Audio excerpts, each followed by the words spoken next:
بسم الله الرحمن الرحيم الحمد لله والصلاة والسلام على رسول الله جزاكم الله خير مشايخنا الكرام for the inspirational talk. I'd just like to add قوله تعالى وليخشى الذين لو تركوا من خلفهم ذرية ضعافا. Let the ones who fear if they will leave behind weak descendant and children. خافوا عليهم. They fear for them. يعني you fear for the welfare of your children. They're ضعاف. Allah said ضعاف. And I fear for them what's going to happen to them. Allah subhanahu wa ta'ala in the same ayah said فَلْيَتَّقُوا اللَّهَ وَلْيَقُولُوا قَوْلًا سَدِيدًا. The best shield, protection, way you can protect your children, fear Allah and say correct, truthful, precise words. That is the best method. Of course, applying the asbab, what the mashayikh say, but also you add on it what? Taqwa Allah subhanahu wa ta'ala. Ayah is clear. The ones who fear that they will leave after them weak children, then fear Allah subhanahu wa ta'ala. Fear Allah in what you feed them. Fear Allah in the way you treat them. Fear Allah in everything you do in your life. And always speak the truth and don't lie. And Allah will look after them. But that doesn't mean you throw them in the street and say Allah will look after them. That doesn't. Your wife did not bear the child without you being in her life. صح? So there is sabab. And the asbab are very important.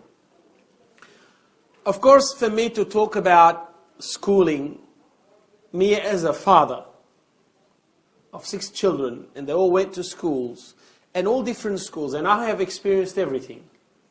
I was one of the first parents to put his son in homeschooling. Many people would ask, is it better to put him in a school? I'm not going to mention public or private, school in general, or homeschool them. A lot of the times we speak like this because we become over possessive of our children, and we fear that if we put them in a normal schooling system, our children are going to go astray. But there is no easy answer for this. No one can give you an answer for what you do with your own children. You ask someone who puts his children into homeschooling, he'll tell you it's the best. Alhamdulillah, my children are the best. And you ask someone who put his children in school and they turned out to be excellent children, say Alhamdulillah, there's nothing wrong with the public or the private system. It's all good. You just have to look after them in your house. And I'll be honest with you, how many of you went to school or public school? Put your hand up. Majority of you. Yeah, you're in the masjid. You're not out there taking drugs and drinking, and you're in the masjid. That means what? That gives you a sign. In reality, it's the choices you make that would result with the outcomes. Let me talk to you about homeschooling. Homeschooling today, alhamdulillah, we have Muslim organizations who support you through this. But the pros of homeschooling, first, you are the teacher of your child. You teach him the way you like to teach him. You are isolating him from the environment. And you're giving him the environment that you think as a father and a mother is the best. By the end of the day, it's a subjective test. The way you see it. You see? The benefit of the child in homeschooling, the study hours, instead of getting 8 hours at school and the traveling time and everything, all of that is cut. Few hours a day, concentrated learning would suffice for all the school study. I'm talking pros. I haven't started with the cons. You give him the Australian curriculum because you have to still register with the Department of Education. You can't just take him out of school or not to put him in school and then not inform the Department of Education. It doesn't work like that. And you have to have an agenda. And you have to have a long program. So there is a benefit from it. You can educate your children, you can make them memorize Quran after and with the subjects that you're teaching them, from mathematics, history, English, the core subjects that the Department of Education require from you to teach. Then you can teach them Quran or Hadith or whatever you'd like to teach them. That's first. But to do that, it requires full-time commitment from the mother or the father or both. I knew a brother who was a Saudi student in Australia who had 4 children here. He didn't put them through the school system because he was doing his PhD here. And he was going back to Saudi Arabia where he originally lives. So he imported all the school curriculum and he taught them inside his house. I asked him this question. Who teaches them? He said, I have nothing to do with their teaching. Their mother does everything. I said, good. And what do you do? He said, I cook, I vacuum, I clean, I do all the house chores for my wife. Because it requires that much time from the parents. You need to be focused. It is a serious matter. It is not easy. Once you decide you want to do homeschooling and you want your children to attain the best outcome, then it becomes a full-time job. Whether it's 1 child, 2, 3 or 4. And remember, you will have children at different levels. One child could be on one level, the other one on the second level. So you'll be teaching this child while you'll be teaching the other one and the other one and so on and so forth. But the outcomes are excellent. I'll tell you something. Throughout Islamic history, homeschooling was considered for sultans and kings. They never used to go to school or kutab. They will get the sheikh at that time or the teacher to come and teach their children inside the house. It's something kings and sultans, khulafa used to do. Why? Because that is the best outcome. The child will have his own schooling inside the palace. Now, having said that, because I don't have time for everything. Having said that, what are the cons? First, a lot of us fear the environment outside. Like it or don't like it, your child going to grow up and live with the humans who are outside. He either going to get a culture shock and go into a depression, or he will lose the plot altogether because you have forbade him from living the life outside. He's going to see something new. You want an example, a parable? Like someone just comes from Lebanon or from a country, pure, and he comes. They take him to the city and took him across. You don't see him again. Sah? Never seen this stuff before, Habibi. If you grew up in Tripoli, I don't know, now I'm talking 15, 20 years ago, but now Beirut and Tripoli, worse than Sydney, Habibi. وَالْعِيَاذُ بِاللَّهِ, the mujun and the fujur in Beirut is worse than Sydney. Al-Muhim. But it caused that reaction that he's been isolated for so long and could actually affect him mentally. And that is very important. If you're going to do homeschooling, you have to make your child socialize. Meaning when I had my son in homeschooling, I used to make sure he goes soccer training, he does tennis training, and I used to make sure he mingles with non-Muslims. And his soccer team has a lot of non-Muslims for him to interact and to know how the fabric of the society. Habibi, the society has all different people. You are a multicultural society, and he needs to be able to know and understand and grow in that society that we live in a multicultural society. You take him out and then you put him in university, and he is now in an environment that he's never been used to before. What would happen to him? It's a huge culture shock. True or not? So the cons are, he is taken away from socializing with children his age, running around with children his age. And that can cause a negative effect on the child. So you need to strike that balance, and that's why homeschooling is really tiring and really hard work. You need to invest a lot. I'm not saying negative or positive. It is for you. If you are up to that task, you will attain good results. And I'm talking boys and girls, by the way. I'm not talking boys only. Boys and girls. Because we, as I said, we live in a society that is wide. And the child needs to adapt to it, to absorb it, to know what is right, and to know what is wrong, and to how to deal with the right and how to deal with the wrong.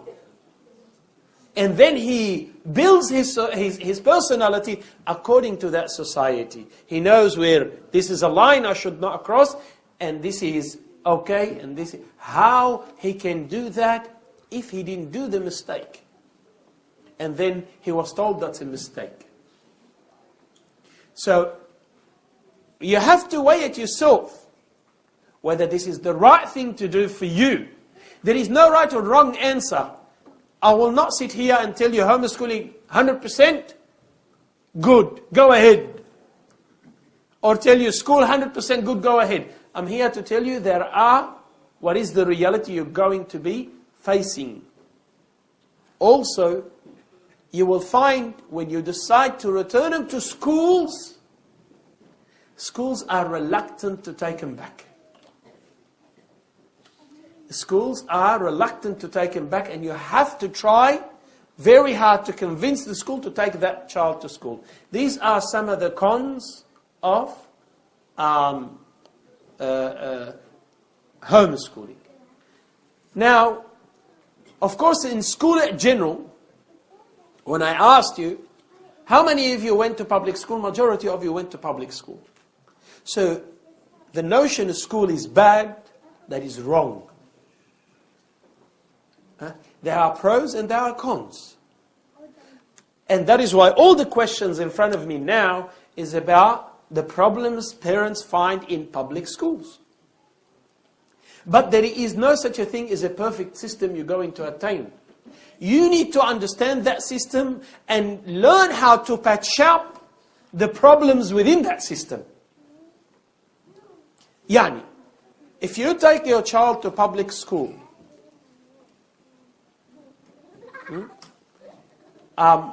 what are your obligations as opposing to private school? In public school, the child going not to learn Islam, but all the schools today do respect Islam and Muslims.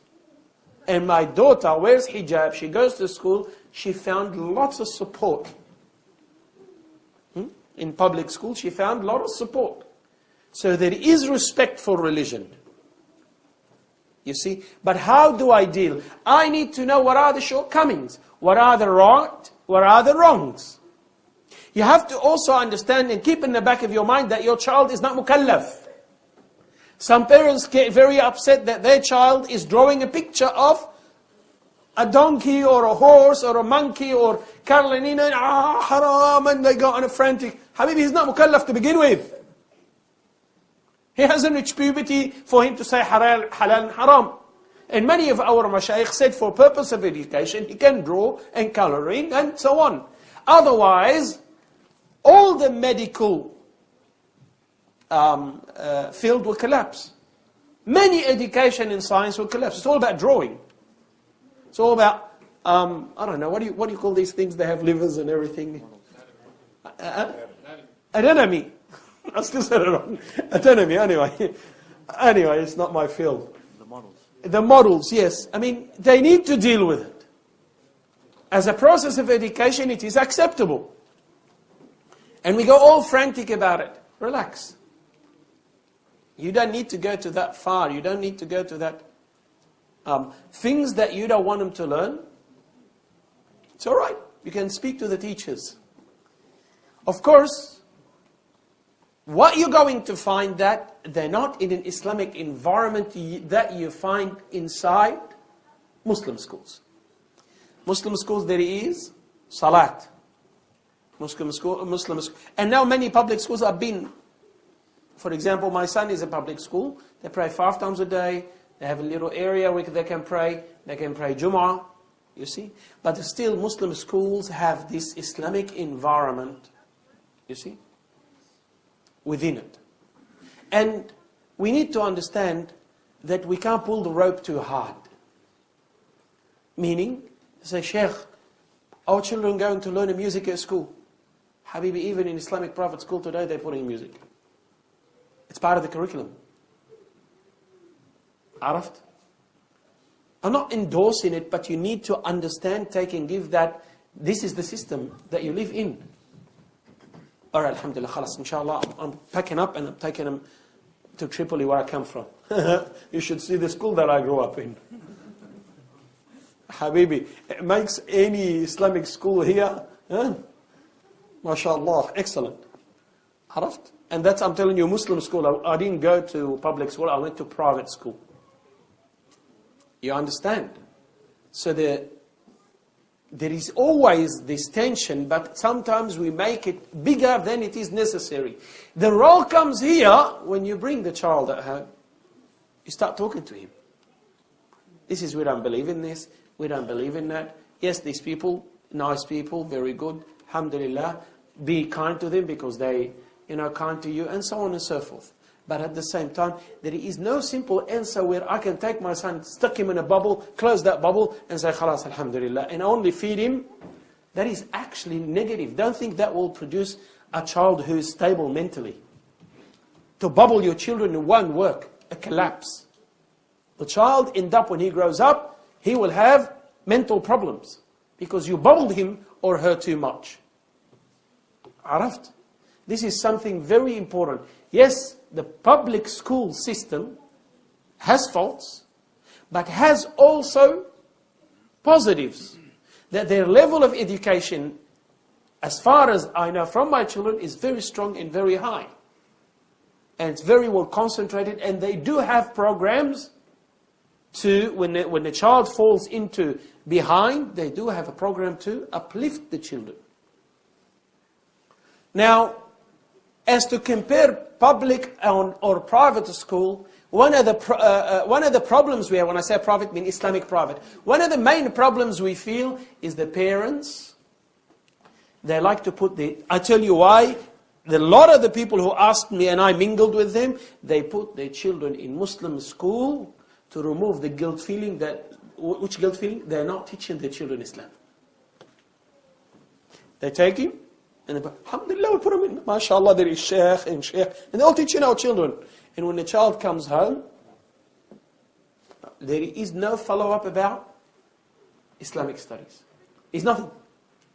So what do you expect? Miracle, yani?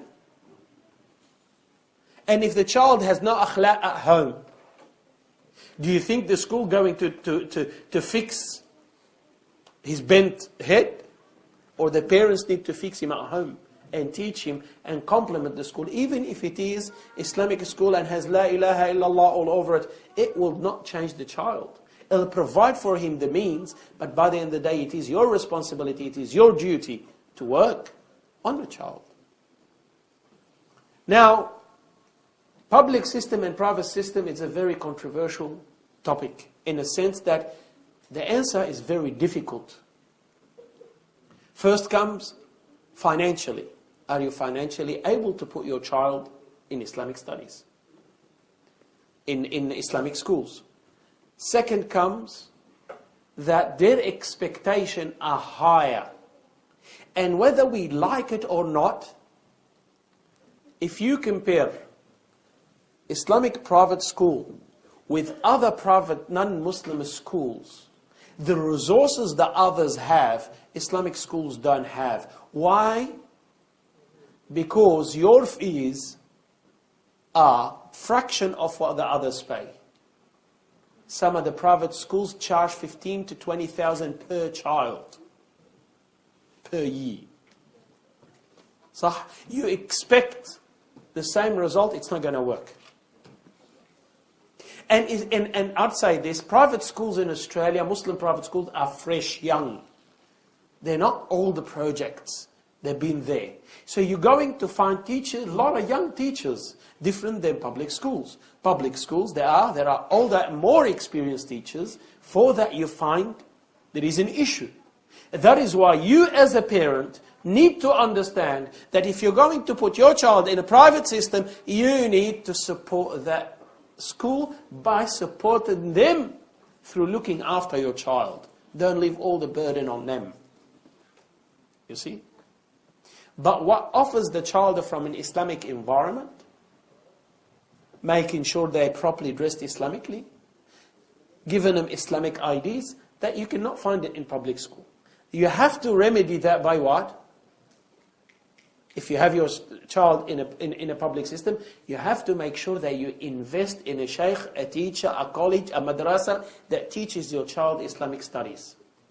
Meaning to bring them to Saturday Islamic studies colleges, to teach them Quran yourself or their mother, or you bring a teacher for them. So you need to sit down and analyze the matter and see which way you're going to go. Akhi, some of the biggest schools here, private schools, some of their graduates graduated straight to Long Bay, to the jail.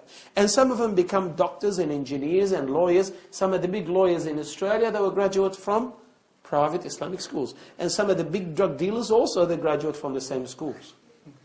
Honestly, I can drop names, but I don't want to. Public schools, some of the ones who graduated, also a great Islamic teachers sitting next to me. Public school, they all come out from the public system. And some of the public system also, people went astray, wal-'iyadhu billah. So it goes back to you, there is no right or wrong answer. It goes back to you as a parent. This is what they're going to learn. These are the issues that could come up. Do I know how to deal with it? How am I going to deal with it? And when I put my children in public school, I complemented that with Islamic teaching. I'll make sure every day they have 4 days a week, 2 hours with a teacher who I pay them to teach them Islamic studies, Quran and Arabic and so on. And I check continuously with the school about their behavior. I drop them off and pick them up and know who their friends are. That does not mean you don't do that in an Islamic school, but you understand what's going on and you remedy any problem that you think it is going to ensue from that school. Same thing with the private school. Maybe the issue of the environment is less of a concern to you. Then I need to follow up with their studies, with everything they are doing to make sure they are up to standard. So, as I said, I can't give you a right or wrong answer. There is no right or wrong answer. Each one of us needs to make a decision where he wants to go. There are schools better than schools. There are teachers better than teachers. But you will never, ever get the 100% what you want. And I want to get this off my chest. A lot of us, a lot of the brothers and sisters, when they take their children to Islamic private school, they imagine after they just read a book about Islam or Islamic society, they imagine to walk into a school that is what? MashaAllah, living under Al-Abbas, or Al-Ma'mun, or under Umar, radiyallahu anhu. This is an Islamic school inside Australia. And so, why you have a flag here and what? What do you think you're living? What do you think the reality is? Araft? You have to understand there is a reality you live in. But they have a teacher, she's not wearing hijab. And? We wish that they wear hijab, but sometimes that is a very experienced teacher and they need her in the school, and that is the best way they can do it. So get that myth out of your head that you're expecting a madrasa that ticked all the boxes off. The Musalsal Umar ibn al-Khattab. He just watched the soap. Umar ibn al-Khattab, he wants to tick all those. It doesn't work like this. Now, we're not saying they don't have faults. But you as a person, if you don't like something, go and object to the principle.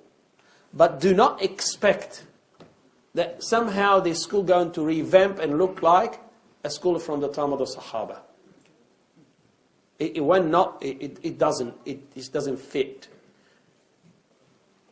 If I take it a step further, you live here in Australia or any country in the world, there is a constitution that governs everything. And the schools, they have to have a constitution, and above them the constitution of the Department of Education. And the schools must meet that constitution, otherwise they will shut it down. So don't ever expect. عرفت? And give them a break. جزاكم الله خير.